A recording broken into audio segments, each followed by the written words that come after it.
Hello, my YouTube family, and welcome back to my channel. I'm here today to talk to you guys about something that's a little personal to me. Now, I'm just going to take the time out to basically talk to you guys about my journey with being pregnant for 2 years straight. Yes, I was pregnant for 2 years straight. I didn't get a break in between.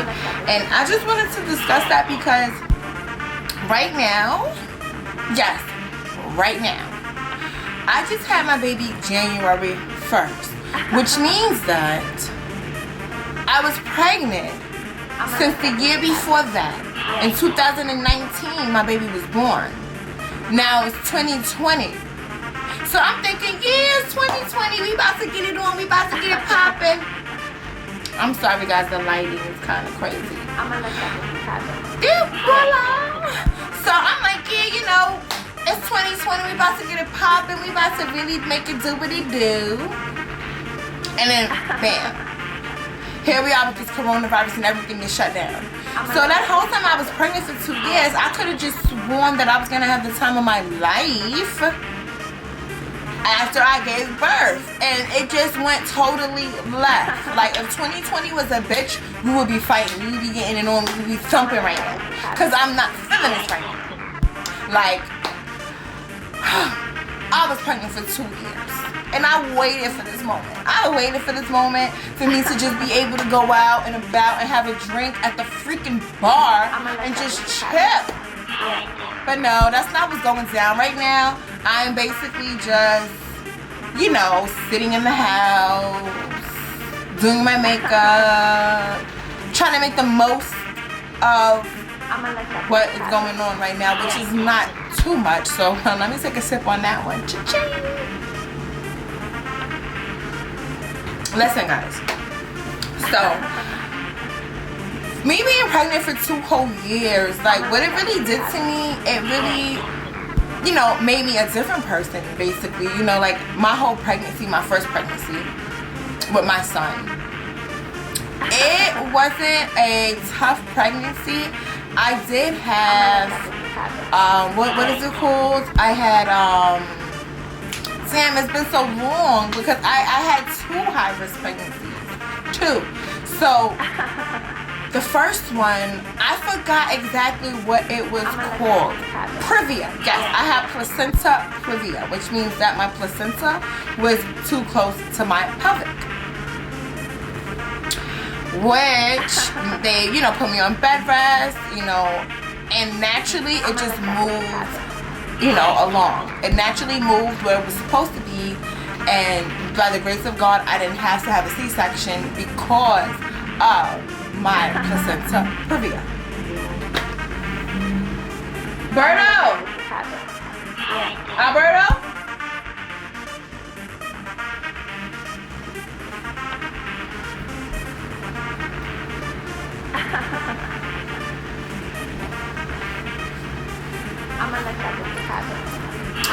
So, as I was saying, naturally it moved. I didn't have to have surgery because I had placenta previa. I ended up just naturally having a natural birth. So I ended up getting pregnant 2 months later, which was crazy because I wasn't planning on getting pregnant 2 months later. It just happened, guys. It just happened. I didn't know it was gonna happen. It just happened, and when I found out, I was fucking freaking out. But I felt so compelled to, you know, just have this baby because it felt like my baby's twin, because it was so close in time frames that it damn near was like a twin. I'm like, oh my god, like I can't not have this baby. You know, I feel crazy. And then I still had all the pregnancy hormones. I still was going through postpartum. I didn't go through a depression of postpartum. I just went through postpartum, the natural postpartum that you're gonna feel, you know, after you have a baby. So I went through my whole 9 months of pregnancy for the second time. Now this time I had another high-risk pregnancy, and I had poly. They call it poly, that's the short term for it. But basically, I was building too much fluid. Too much fluid. Like the baby, he wasn't swallowing. He wasn't digesting the fluid. So basically, I had so much fluid that my skin stretched out tremendously. They had to basically induce my labor earlier than necessary. With my first pregnancy too, they induced my labor. Because, I guess maybe I just don't go into labor. But they induced my labor the first pregnancy. Induced my labor the second one. So for the second pregnancy, when they induced my labor, it was just crazy.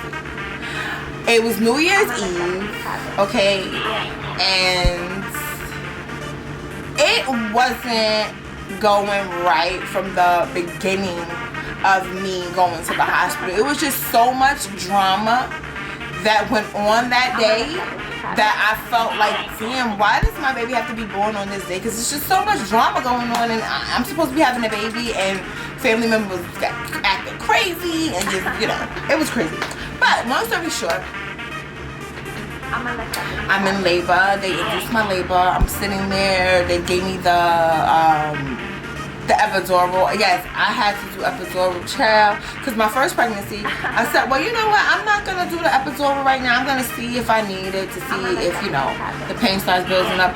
And let me tell you, them contractions started coming in. It was, I didn't need to think about it anymore. I said, give me the epidural, please. I bent it over and dropped it like it was hot, and let them give me that epidural.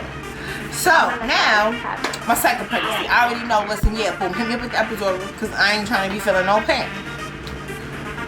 Oh, boy, guys. They hit me up with the epidural.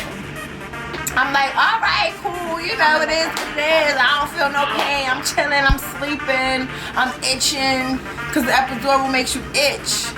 Birdo? Who is that? I'm gonna let that happen. Come here, Chino. So the epidural makes you itch, so I'm scratching. Oh.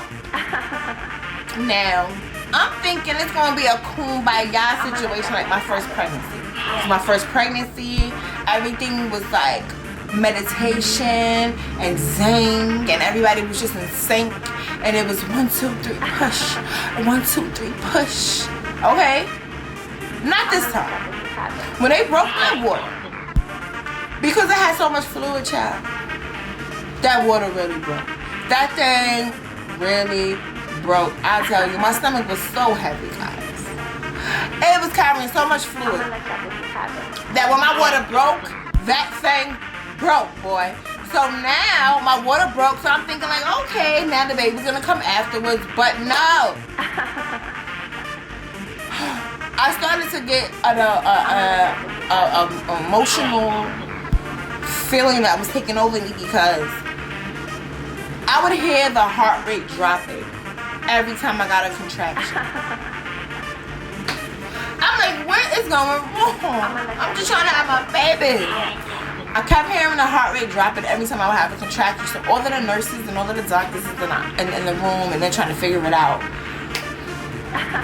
Little do we know, my umbilical cord came out before the baby. So now they're like, oh my God, it's an emergency C-section. They start running me out of the room. I start roaming. Like, oh my God, like please, like just wait. But the thing is that when it comes to things like that, there's no wait, there's no talking, there's no none of that. So I'm just like, oh my God, please, I'm laying on the stretcher, and I'm like, wait, hold on, wait. And they're like, they ain't listening to nothing I'm saying. They bring me into the operating room. I'm gonna let that happen. It gets worse. It gets worse. All I felt was somebody slice me. Slice my stomach. So I'm like, oh my God, ooh, I felt that. Now mind you, I'm supposed to be up the door, so I'm not supposed to feel anything. I'm thinking like, oh shit, everything's happening so fast, so nothing's happening slow. All of this is in the course of 6 minutes, guys. They cut my stomach. I felt them slice it. I'm like, oh wow, this is crazy. All I felt after that, it felt like somebody was ripping, literally ripping my guts from my stomach.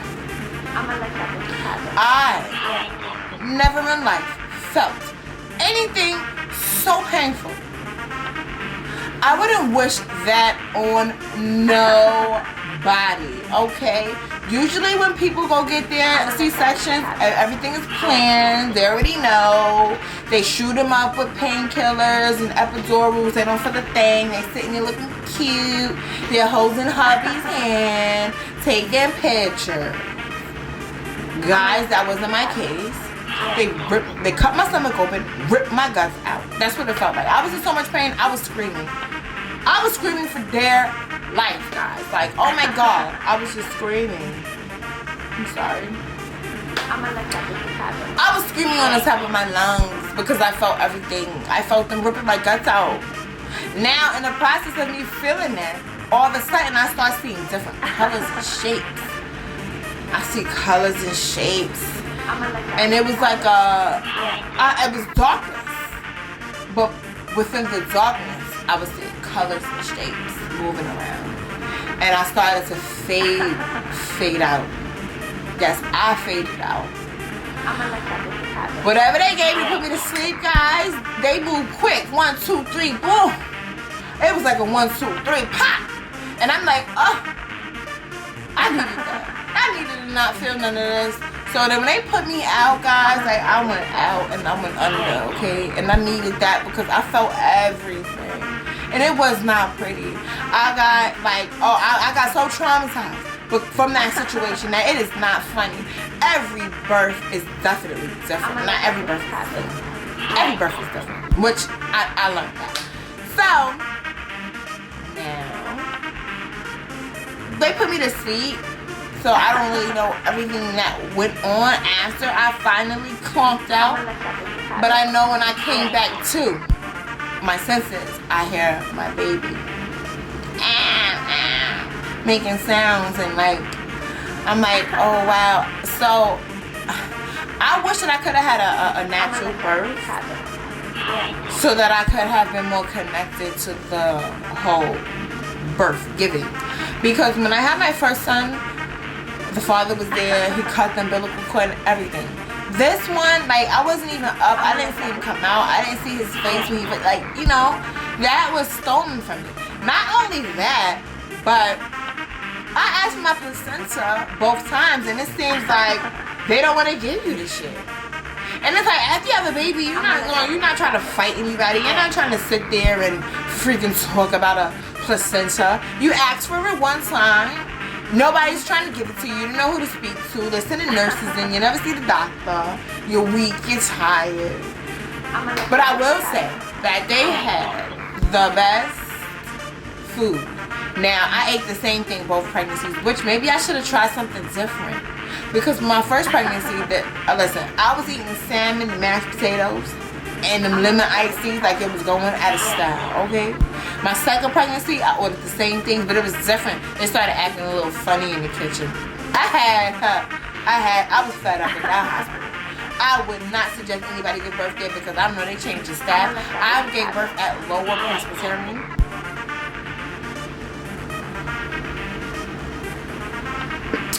Woo! I gave birth at Lower Presbyterian Hospital. Now that is a good hospital. I would suggest. My OBGYN was in Chinatown. Now, this is where it gets weird. The coronavirus unleashes after I have my son. I'm supposed to go see my OBGYN to get my contraceptives and figure out what birth control is. Third,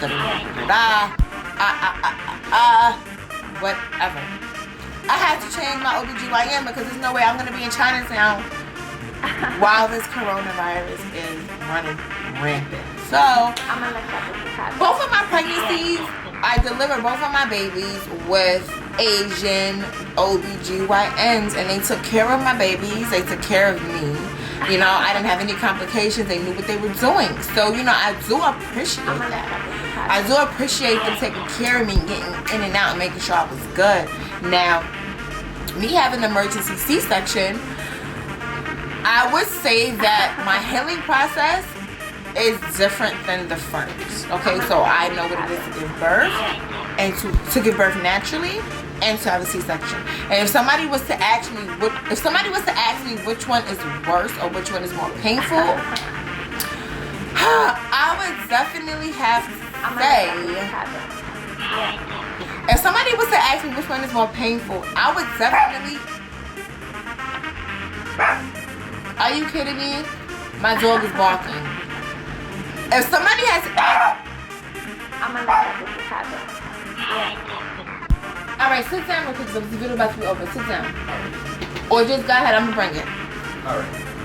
Now, if somebody was to ask me which one is more painful or which one would you prefer, that's a tough cookie, okay? Because naturally, it wasn't that painful because I was on the episode. The only part that was really painful was when his head and his shoulders came out. And it was like painful. Now, C-section, it was painful from the moment that they cut me and they started ripping my guts out. Now, I don't know if a regular C-section is different from an emergency C-section, but I was not juiced up enough with painkillers to have went through an emergency C-section without feeling all of that pain. So I would have to say with my situation, with my experience, I believe getting a C-section was worse for me. Now, a healing process, which one is, if I had to discuss the healing process, natural birth or C-section, I would say I was in a lot of pain with the C-section, but I was still getting up, standing up. When I drove home, my stomach felt every bump. The potholes. When I had my C-section, I felt every pothole, and it was crazy. But I would say that healing-wise, I think that the C-section is a little not as involved healing-wise. Okay, but it's weird because you still, get the afterbirth and you still have to go through your regular cycle that you have to go through, even though you didn't give birth vaginally. But natural birth, it was a little. Well, you know what? I would say the healing process for natural birth was easier than the C-section because at least you don't have to feel any pain. Okay, at least you don't have to feel any pain. But I just wanted to share that with you guys because I had people ask me questions about this and really want to know what the experience is to, be pregnant for 2 years straight. And I would say that, it's not easy. If you want to bust your children out and get it out the way, then go ahead, go for it. But it's not easy, and I would not try this at home. No. I wouldn't suggest anybody ever really do that because you do lose yourself because you end up becoming so far apart from who you was. You become so far apart from who you were that you do not remember who you were. And then you gotta find that bitch again. So now, here I am, not pregnant for 5 months. January, February, March, April, May. Yes, 5 months. My son is now 5 months. So this is the longest I have been pregnant in 2 years. And I'm just now starting to feel, someone like myself. So I do count it as a blessing. And guys, listen, if you have any more questions, I'm glad that I can answer your questions and that I can cover this story for you guys, which I do appreciate you coming to my channel and checking me out. Please do not forget to like and subscribe. And hit that bell, baby. Hit that bell so that you don't miss any of my videos, any of my upcoming videos. Because I'm going to keep it real juicy. I'm going to keep these videos real juicy for you guys because I know that you do not want to be bored, okay? So I try to do my little cooking videos. Then I do my celebrity gossip. And then I do my personal, personal stories, whatever you want to call it. Just my personal stories and my everyday life, the things that I'm going through personally. So I just have to cover different things that different people want, guys. But you can definitely let me know if it's anything else that you would like for me to cover, and I definitely would. And please, just know that I am I'm going to support your channel. If you support mine, I will watch your videos. I will juice up that video time for you. So don't worry. You ain't got to worry about me just clicking and clicking off. No, I'm going to watch that video and I'm going to get that juice up for you guys. So please do the same for me. And I will see you next time. Bye.